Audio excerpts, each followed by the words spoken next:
This is the heartland of Roman Catholicism. The Church has more than 1 billion followers worldwide. But now the Vatican is besieged by allegations of sexual abuse and of a cover-up by senior clergy, as well as questions about Pope Benedict and his role when he was still Cardinal Joseph Ratzinger. Peter Isley was sexually abused by a priest when he was 13. That prompted him to help establish a victim support group in the United States. He's come to Rome for answers. That's why we're here, to say, look, these men in our community who belong, our fellow survivors, they deserve an answer from you. You have to talk to them. They especially want answers about then Cardinal Ratzinger and his involvement in the transfer of a priest who abused some 200 deaf American children 30 years ago. If he's not able to answer convincingly and clearly the evidence which is mounting in these cases, how's he going to be able to discipline and change anything? You know, he can't. So far, the Pope has apologized for abuses in Ireland. Elsewhere in Europe, including in the Pope's native Germany, allegations of past abuses have also surfaced. Ratzinger served as Archbishop of Munich from 1977 to 1982. He approved the transfer of a pedophile priest, Peter Hüllermann, to the Munich Archdiocese for psychotherapy.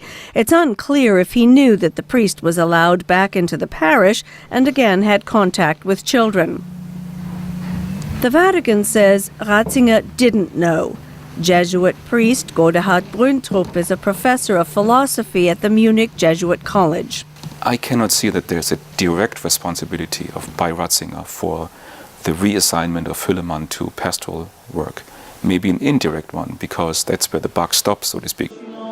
But the Pope is also known for toughening up the laws against sexual abuse in the Church.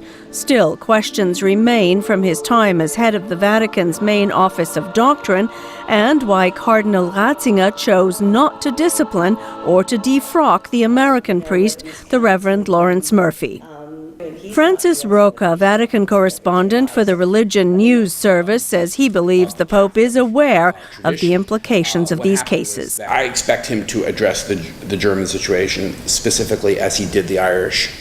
And I'll bet you that you will see some kind of language that will, using very, very papal rhetoric, acknowledge that the way that bishops were dealing with it in 1980, or thereabouts, when he was in that role, was, we now know, not the best way.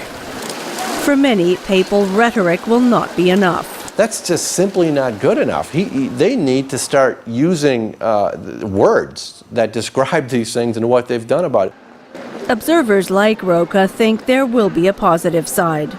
I think, on balance, it will be positive in the sense that it is stimulating a recognition beyond the shores of the United States, beyond the shores of North America, in Europe, and then eventually, I think, all over the world, that this needs to be dealt with better. Many say new directives from the Vatican on allegations of abuse will be the first result. Sonja Pace, VOA News, Rome.